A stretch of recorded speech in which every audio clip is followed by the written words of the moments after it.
This is Data. Information is his treasure. This is Data's house. He calls it his base. Data organizes his treasure on tables around the house. When Data gets new information, he rips it apart so he can organize it in his base. A place for everything and everything in its place, as they say. An analyst's job is to get information out of Data's base to help us make decisions. Query is a robot that helps us get information out of Data's base. Query will help, but he only speaks one language, SQL. So your requests have to be translated to SQL. When we make a request to Query, there's three major questions we have to answer. What pieces of information are we looking for? Which tables are they on? And describe the information that he's looking for. Over here at the top, I have a bunch of words with an @ symbol. Those are called variables in SQL Server. I made variables because it makes it easier for me, the user, to be able to talk to Query. With the first variable for beginning date, I tell Query that when I say beginning date, I mean January 1st, 2019. I added a couple other beginning dates because we have to look backwards in time for a patient's history. I also made another variable for a table because I'm going to temporarily bring my own table into Data's base. When I have a long list of descriptions, like CPT codes, it's often easier to make a variable for it so that I can tell Query just to look at the variable instead of writing out the long list every time. The top list is for hysterectomy codes, including CPT and ICD codes, so I don't have to write them out every time. On the bottom list is a list of pap smear codes, CPT and ICD, and test codes.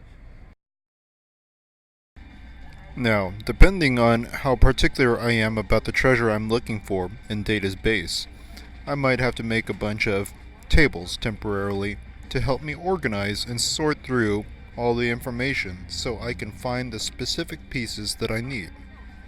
The first temporary table I'm making is for hysterectomy patients. Because I'm getting a lot of similar information, I don't want to accidentally take these patients out of Data's base. I'm going to tell Query to build this temporary table for me. I'm going to tell him what pieces of information I want to exclude, but first I want to tell him what tables they're going to be on. The first table is the patient's procedure table, which has useful information such as the patient's diagnosis in ICD along with CPT codes. The next table I'm going to be looking at is the person table, which has their patient's first and last name and their date of birth. I also use some letters after the patient procedure table to give me a shorter way to refer to which table I'm talking to. Once again, this is for my convenience because Query doesn't mind how much typing I do inside of here. From the patient encounter table, I get information about when the patient was at the clinic, each particular visit, and it also has particular identifiers that can help Query find information in other tables.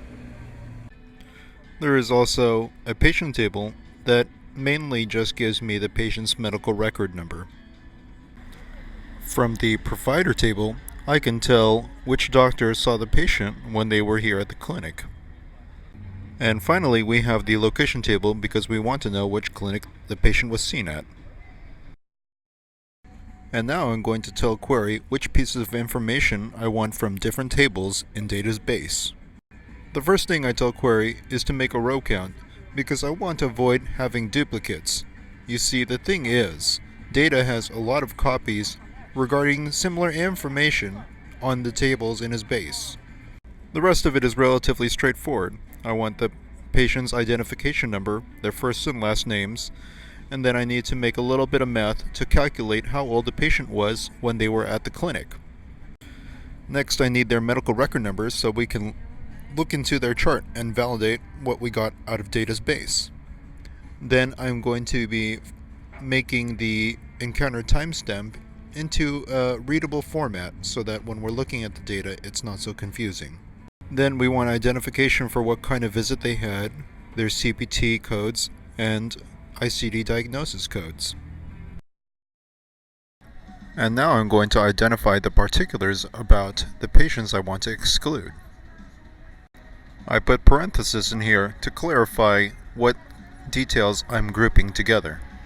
First, I want to exclude everybody that has a CPT code that matches the list of hysterectomy codes I made above. If I didn't make the list of CPT codes above, I would have to write out all of the codes each time I was telling query what to exclude. Next, I want to exclude anybody that has a diagnosis code matching the list for ICD codes I identified before in diagnosis code list 1, 2, 3, or 4.